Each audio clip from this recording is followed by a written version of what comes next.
আগামী 30 এপ্রিল পর্যন্ত চেন্নাইয়ের হয়ে আইপিএল খেলার জন্য মুস্তাফিজকে অনাপত্তিপত্র দিয়েছিল বিসিবি।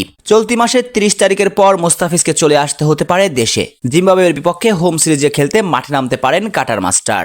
সে কারণে 1 ও 5 মে পাঞ্জাবের বিপক্ষে চেন্নাইয়ের পরপর 2 ম্যাচ, 10 মে গুজরাট, 12 মে রাজস্থান রয়্যালস, 18 মে রয়্যাল চ্যালেঞ্জার্স বেঙ্গালুরুর বিপক্ষে ম্যাচ খেলবে চেন্নাই সুপার কিংস।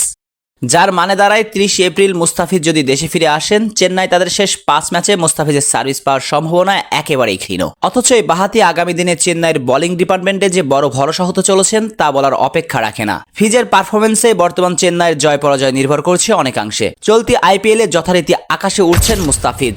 চেন্নাইয়ের হয়ে 4 ম্যাচ খেলে 9 উইকেট শিকার করে আইপিএলের এখন পর্যন্ত তৃতীয় সর্বোচ্চ উইকেট শিকারী। মুস্তাফিজের এমন পারফরমেন্স দেখে বিস্ময়ের ঘোর কাটছে না বাংলাদেশ ক্রিকেট সমর্থকদেরও। চেন্নাইয়ের জার্সিতে শেষ ম্যাচেও এবারের আসরে উঠতে থাকা কলকাতাকে মাটিতে নামিয়েছিলেন মুস্তাফিজুর রহমান। কেকেআর ব্যাটারদের উপর চালিয়েছিলেন তাণ্ডব নৃত্য।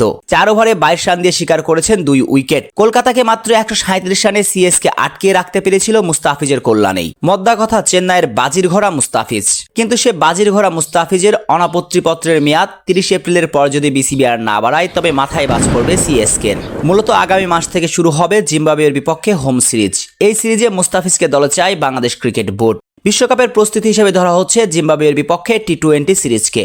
যদি সেটাই হয়, তবে আইপিএলের চেয়ে মুস্তাফিজের জন্য টি-20 বিশ্বকাপের প্রস্তুতি আর কিসেই বা ভালো হতে পারত। অপেক্ষাকৃত দুর্বল দল জিম্বাবুয়ের বিপক্ষে খেলার চেয়ে আইপিএলের অভিজ্ঞতায় কি বেশি কাজে আসতে পারতো না মুস্তাফিজের জন্য? মুস্তাফিজকে যদি আইপিএলের পুরো টুর্নামেন্টে খেলার জন্য অনাপত্তিপত্র দেওয়া হয়, তাতে করে লাভবান হবে উভয় পক্ষই। মুস্তাফিজের পরিবর্তে জিম্বাবুয়ের বিপক্ষে জাতীয় দলের রাডারে থাকা যে কোনো তরুণ পেসারকে খেলার সুযোগ দিয়ে টি-20 বিশ্বকাপের আগে বাজিয়ে দেখতে পারবে বিসিবি। অপরদিকে মুস্তাফিজ আইপিএলের পুরো আসর খেলে বিশ্বকাপের জন্য নিজের সেরাটা দিয়ে প্রস্তুতি নিতে পারবেন। আইপিএলের সর্বোচ্চ উইকেট শিকারী হবার দৌড়ে আইপিএলের বাঘা বাঘা বোলারদের সাথে প্রতিযোগিতা করার সুযোগও পাবেন। টি-20 বিশ্বকাপের প্রস্তুতি এর চেয়ে ভালো আর কিসেই বা হতে পারত। অথচ সেই দিকে হাঁটছে না বিসিবি। বাংলাদেশ ক্রিকেট বোর্ড এখনো তাদের সিদ্ধান্তে অনড়। আগামী 30 এপ্রিলের পর দেশে ফিরে আসছেন মুস্তাফিজ।